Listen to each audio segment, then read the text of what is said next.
अस्सलाम वालेकुम नाज़रीन, मैं हूं उकाशा गुल और आज आप देखने जा रहे हैं एक ऐसी खुफिया वारदात जिसका ताल्लुक अफराद के जुर्म से नहीं बल्कि मुल्क की सतह पर होने वाली वारदात से है। एक मुल्क दूसरे मुल्क को नुकसान पहुंचाने के लिए कैसी कैसी वारदातों का सहारा लेता है। सादा लफ्जों में बात करें तो ये मामला है जासूसी का। वैसे तो दुनिया भर के मुमालिक ने अपने मफादात के लिए बैनुल-अक़वामी सतह पर जासूसी का जाल बिछा रखा है और इसी के जरिए उनके लिए अपने दुश्मन मुल्क में बदअमनी फैलाना मुमकिन हो पाता है। पाकिस्तान इंटेलिजेंस एजेंसीज ने भी एक भारतीय एजेंट कुलभूषण यादव को इसी सिलसिले में गिरफ्तार किया था।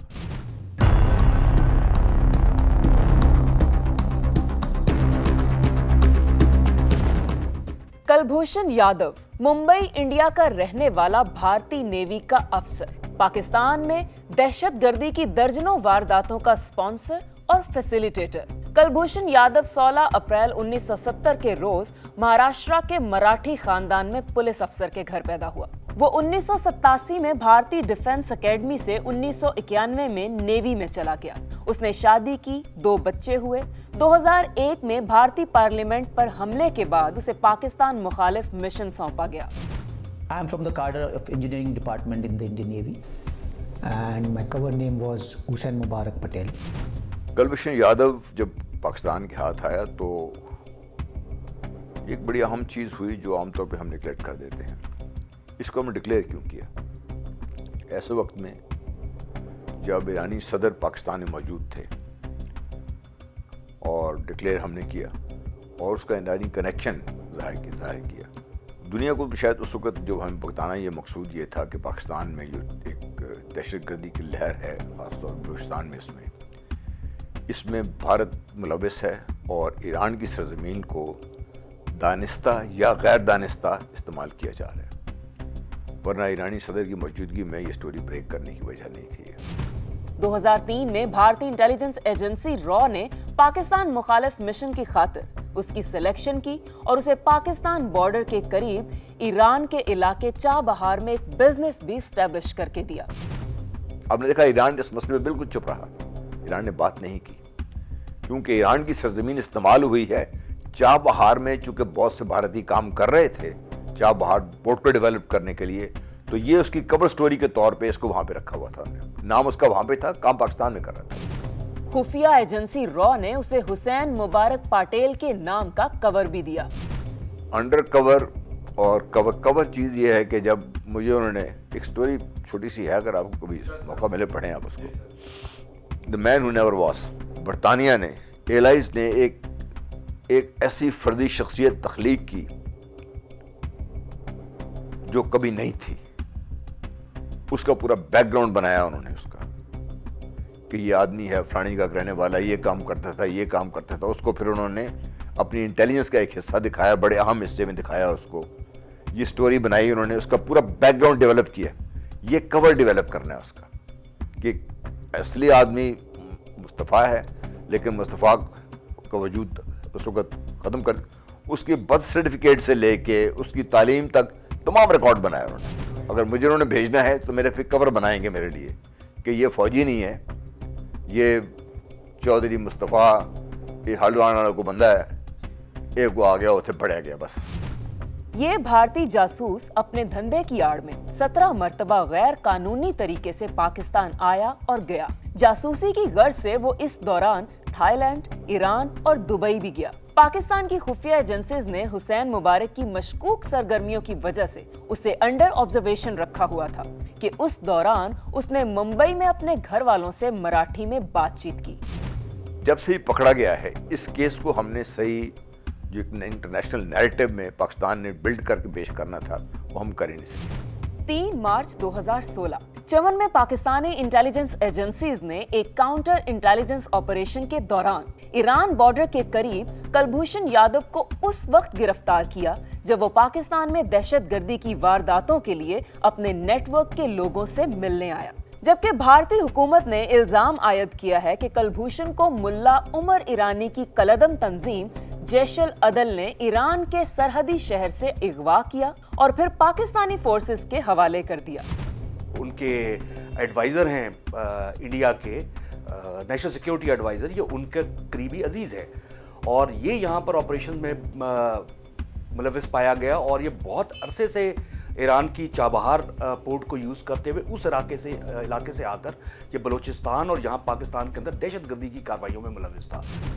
کلبھوشن یادو عرف حسین مبارک پٹیل کے مشن میں سی پیک کے منصوبے کی تکمیل میں دشواری پیدا کرنا، بلوچستان میں علیحدگی پسند تحریک کو ہوا دینے کے علاوہ ان لوگوں کو بم بنانے کے طریقے سکھانا اور ساز و سامان مہیا کرنا بھی شامل تھا۔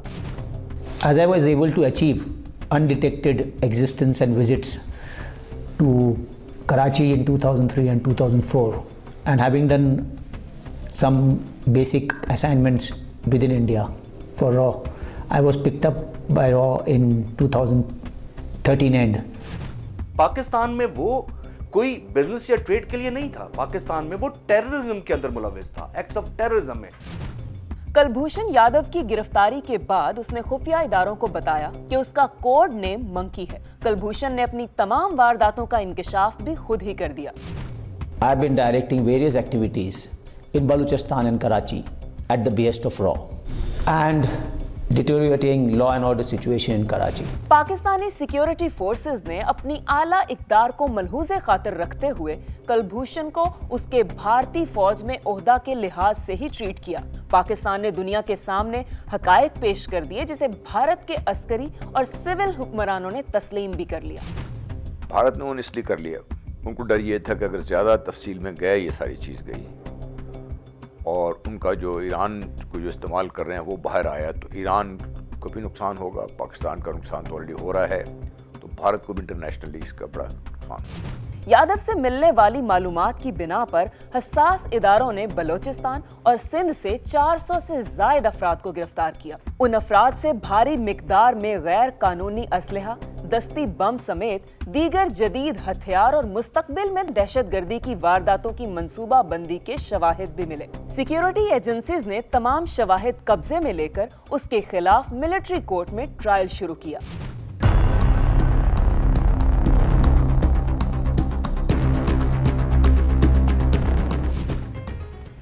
انڈین نیول کمانڈر کلبھوشن یادو کی گرفتاری کے بعد بھارت میں کھلبلی مچ گئی۔ بھارت کو عوامی سطح پر شدید تنقید کا سامنا کرنا پڑا۔ تمام تر شواہد کے بنا پر پاکستانی ملٹری کورٹ نے بھارتی جاسوس کو 10 اپریل 2017 کو پھانسی کا فیصلہ سنا دیا۔ ناظرین، بھارت میں یہ خبر جنگل کی آگ کی طرح پھیلی اور وہاں کی کچھ شدت پسند جماعتوں نے دنگے فساد شروع کر دیے اور اسی آڑ میں بھارتی مسلمانوں کا قتل بھی شروع کر دیا، جبکہ دوسری طرف بھارت نے اپنے کلبھوشن کو بچانے کے لیے ICJ میں اپیل دائر کر دی۔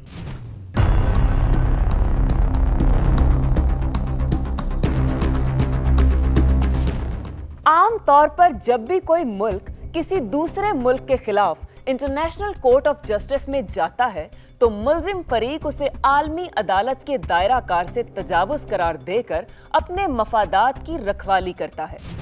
پاکستان پہ کوئی مجبوری نہیں تھی کہ ہم اس کو تسلیم کرتے ہیں، انٹرنیشنل کورٹ کی جورسڈکشن تھی، ہم نے تسلیم کو کیا اس کو، یہاں سے پاکستان کا کیس خراب ہونا شروع ہوا۔ 1973 میں 195 قیدیوں اور پھر 1999 میں پاک نیوی کے 16 افسران کی شہادت کے معاملے پر بھارت نے اسی موقف سے فائدہ اٹھایا، مگر کلبھوشن کے معاملے میں نواز حکومت نے ایسا نہ کیا۔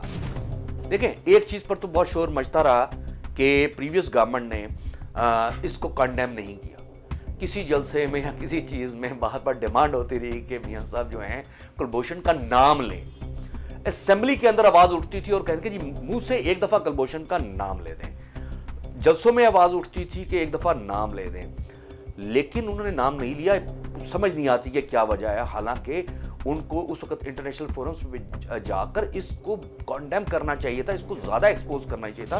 میرا خیال ہے سعودی حکومت کا یہ بہت نادان فیصلہ تھا، میں یہ سمجھتا ہوں نادان فیصلہ تھا۔ جس وقت مسلم لیگ نون کی حکومت تھی، میاں نواز شریف صاحب، اور ان کی اپنی وجوہ ہوں گی، لیکن میں آج تک اس وجہ کو سمجھنے سے قاصر ہوں کہ کیوں ہم نے اس کو تسلیم کر لیا، کیونکہ اس تسلیم کرنے کا نقصان آج بھی ہم بھگت رہے ہیں اس کو۔ اگر ہم تسلیم نہ کرتے تو انٹرنیشنل کورٹ آف جسٹس ہمیں کچھ نہیں کہہ سکتا اس میں۔ سابق وزیر اعظم کی کم فہمی یا دباؤ کی صورت میں کیا گیا یہ فیصلہ پاکستان کو ایک نئی مصیبت میں مبتلا کر گیا۔ कलभूषण की गिरफ्तारी तस्लीम कर लेने की वजह से 18 मई 2017 को इंटरनेशनल कोर्ट ऑफ जस्टिस ने मिलिट्री कोर्ट ऑफ पाकिस्तान की तरफ से कलभूषण को दी गई फांसी की सजा पर अमल दरामद रोक दिया और पाकिस्तान को पाबंद किया कि वो मुलजिम को तमाम कानूनी हक मुहैया करे। इंटरनेशनल कोर्ट ऑफ जस्टिस का एक इशू था कि आपने, चूंकि इसको आर्मी एक्ट के तहत ट्राई किया है और इसको कोई राइट्स नहीं है अपील के, तो ह्यूमन राइट्स के तहत, तकाजों के तहत अगर किसी को कोई सजा दी जाती है उसके पास हक तो होना चाहिए कोई अपील का। उसके लिए फिर पाकिस्तान को मुख्तलिफ जतन करने पड़े, ऑर्डिनेंसेस आए, उसको अपील का हक दिया, उसको काउंसलर एक्सेस दी, अपील का हक दिया, लेकिन वो तस्लीम नहीं किया, उसने किया नहीं, माना भी नहीं उसने, उन्हें अपील की ही नहीं उन्होंने, रुके रहे इस चीज़, वो जानते थे इंडियन इसको अपील करेंगे भी नहीं इसको। आईसीजे की हिदायत के मुताबिक 25 दिसंबर 2017 को भारतीय जासूस कलभूषण यादव को उसकी अहलिया चेतन कुल यादव और वालिदा अवंती यादव से मुलाकात की इजाजत दी गई, जबकि मुलजिम की काउंसिल तक रिसाई भी मुमकिन हो सकी।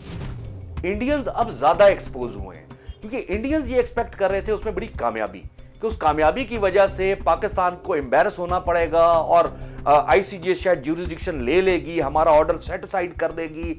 उन्होंने सिर्फ वो डेथ पेनल्टी को वक्ती तौर पे सस्पेंड किया था जब तक उन्होंने केस फाइनल डिसाइड नहीं किया। जब उन्होंने केस फाइनल डिसाइड कर लिया तो उन्होंने हमारे फैसले पे इंटरफेयर नहीं किया। सिक्योरिटी इदारे उधर वतन अजीज के खिलाफ कार्रवाइयों में जुड़े कलभूषण को सजा दिलाने में मसरूफ थे, तो दूसरी तरफ दुश्मन मुल्क का इंटेलिजेंस इदारा एक और खौफनाक मंसूबाबंदी की तैयारी शुरू कर चुका था। जब ये पकड़ा गया तो मैं उस वक्त अपने जन दोस्तों से मैंने उस वक्त ही दरख्वास्त की थी कि भाई जो हमारे दोस्त हैं जाने वाले हैं कि पाकिस्तान को बहुत केयरफुल होना पड़ेगा, पाकिस्तान का कोई बंदा ही पकड़ेंगे कहीं से। ये खुफिया मिशन था कलभूषण के बदले में किसी पाकिस्तानी फौज के कर्नल रैंक के अफसर का अगवा। ये जो नौजवान जिसकी आप बात कर रहे हैं, ये मेरा अजीज है, मेरा कज़न है, मेरा ये बाकायदा मंसूबे के तहत तरकीब दे के उसको यहाँ से लेकर गए हैं ताकि मुस्तकबिल में कलभूषण के बदले कोई अफसर वापस करना पड़े तो वो ऐसा कर सके। मुझे शक है ज़ाती तौर पे ये कि उसको मुख्तलिफ तरीकों से घेर घार के इस पॉइंट पे लाया गया पाकिस्तान के अंदर ही कुछ लोगों की वजह से, और आई एम श्योर हमारे इंटेलिजेंस ने उसको फॉलो किया होगा, पकड़ लिए होंगे लोग वो भी, लेकिन ये बाकायदा एक मंसूबे के तहत लेकर गए थे वहाँ पर, और मकसद उनका ये था कि ये इसको हम इस्तेमाल करें ताकि कलभूषण यादव के खिलाफ हो सके या और किसी के खिलाफ इस्तेमाल कर सके। भारतीय एजेंसीज ने एक प्राइवेट इदारे में काम करने वाले पाकिस्तानी रिटायर्ड कर्नल को नेपाल में भारी मुआवजे के एवज नौकरी की ऑफर की। उसी सिलसिले में उन्हें नेपाल बुलाया और फिर उसे वहां से अगवा करके भारत ले गए। उसने अपना बाकायदा जो बोर्डिंग कार्ड था उसकी तस्वीर खींच के उसने फैमिली को भिजवाई, और उसने उस एयरपोर्ट पे अपनी जो सेल्फी लेके भिजवाई कि भाई मैं यहाँ एयरपोर्ट पे यहाँ हूँ, ताकि एक सबूत के तौर पे रहे यहाँ से।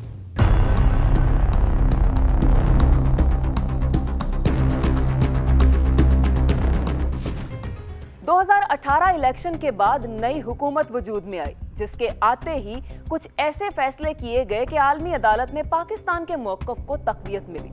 गो के साबिक वज़ीर आज़म मियां मोहम्मद नवाज शरीफ की नाअहली के बायस पहुंचने वाले नुकसान का अज़ाला तो नामुमकिन था, मगर यूं समझ लें कि डूबती हुई नाव को सहारा मिल गया। नई हुकूमत ने फैसला लेते हुए साबिक हुकूमत के मुकर्रर करदा वकील को तब्दील करके खालिद जावेद खान एडवोकेट को इस केस के लिए मुंतखब किया। उन्होंने जिरा में आलमी अदालत को यह फैसला देने पर मजबूर कर दिया कि कलभूषण को पाकिस्तान अपनी हिरासत में ही रखेगा।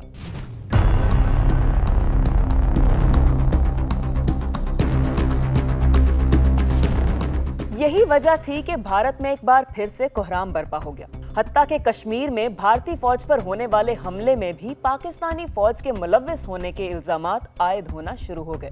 भारत की सर तोड़ कोशिशों के बावजूद इंटरनेशनल कोर्ट ऑफ जस्टिस में पाकिस्तान ने कलभूषण के खिलाफ जो सबूत पेश किए वो उसका जुर्म साबित करने के लिए काफी थे। अब अपील के मराहिल से गुजरना है उसने। वो अपील के मराहिल की जो उनकी जो कंडीशन थी आईसीजे की, वो पाकिस्तान पूरी कर रहा है। वो जब वो मराहिल पूरे हो जाते हैं, जो भी हमारा स्टिपुलेटेड पीरियड है कानूनी तौर पर, वो पूरा हो जाता है, अपील करता है या नहीं करता है, वो केस चलता है, जब उसका अल्टीमेट फैसला हो जाएगा, अल्टीमेट तो सुप्रीम कोर्ट हमारी फैसला करेगी अगर केस आगे चलता है तो। बड़ा साफ है कि आईसीजे में कुलभूषण यादव का केस कमजोर पड़ चुका है, जबकि अपनी झूठी अना को बरकरार रखने के लिए भारतीय फौज ने अपने ही फौजियों को पुलवामा हमले में निशाना बनवाया, जिसके बाद दुनिया के सामने भारत का मकरू चेहरा और भी नुमायां नजर आने लगा है। इस लॉ के अंदर जो इनकी साजिश थी भारती, कि हम इसकी ना अपील करेंगे ना कुछ है, तो या ये इसको सजाए मौत की तरफ लेके जाएंगे, तब भी हमें फायदा हो जाएगा कि देखें जी इसको तो कोई राइट दिया ही नहीं गया, इसके इंसानी हकूक जो हैं वो इसको बुनियादी इंसानी हकूक फराहम नहीं किए गए, यूएन चार्टर के मुताबिक वियना कन्वेंशन की वायलेशन की गई है, तो हमने उसका वो सारा रास्ता बंद कर दिया पाकिस्तान ने। साबिक वज़ीर-ए-आज़म मियां मोहम्मद नवाज शरीफ की गलत पॉलिसी की वजह से पाकिस्तान में नई कानून साजी की जरूरत भी पेश आई, या इसे यूं भी कह लें कि कुलभूषण को मिलिट्री कोर्ट्स के बाद पाकिस्तान के सिविल अदालती निजाम के तहत चालान करना होगा और कुलभूषण के पास अपील का हक भी महफूज रहेगा। मैटर सारा हाई कोर्ट में आएगा, तो हाई कोर्ट फिर वो आर्मी एक्ट का जो ट्राइब्यूनल था जिसके तहत ये सारी प्रोसीडिंग्स हुई थी, उसकी सारी एविडेंस और कोई इंडिपेंडेंट एविडेंस को तौर पे देखेगी। प्रोसिक्यूटर भी, स्टेट प्रोसिक्यूटर भी प्रोवाइड किया जाएगा, फिर डिसीजन होगा, और हाई कोर्ट के डिसीजन के बाद यानी वो एक सिविल कॉन्स्टिट्यूशनल कोर्ट के तहत उसको सजा पे फैसला किया जाएगा, उसके केस पे फैसला किया जाएगा, जिसको फिर इंडिया के पास या किसी और के पास चैलेंज करने का कोई रास्ता नहीं होगा।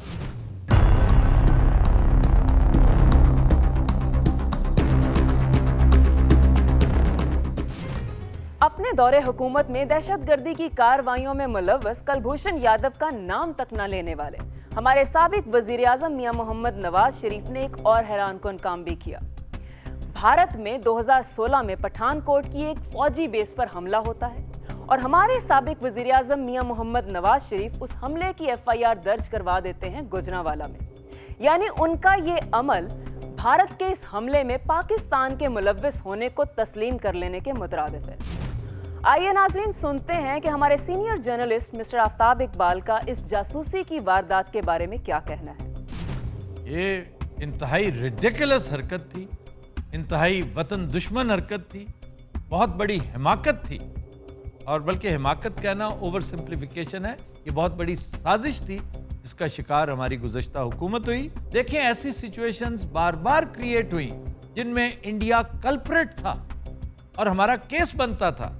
हमने पूरी कोशिश की कि हम इसे आईसीजे में लेकर जाएं, किसी और फोरम पे लेकर जाएं। इंडिया तस्लीम ही नहीं करता था, उसने मानने से इनकार कर दिया कि ये तो केस है ही नहीं, और आईसीजे की अपनी मजबूरी है कि अगर इंटरनेशनल कोर्ट ऑफ जस्टिस महसूस करे कि दूसरी पार्टी फरीकैन में से कोई एक समझे कि ये उसकी ज्यूरिसडिक्शन ही नहीं है, ये उसके परव्यू में ही नहीं आती, तो वो केस नहीं सुनता। देखिए सिंपल, एक छोटा सा 10 साल का बच्चा भी अगर ये पूरी बात सुनेगा तो तस्लीम करेगा कि कुलभूषण के इशू पर पाकिस्तान को पार्टी बनना ही नहीं चाहिए था।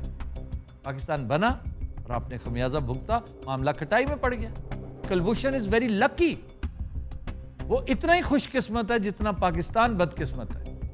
कि Kulbhushan was at a right place at a right time.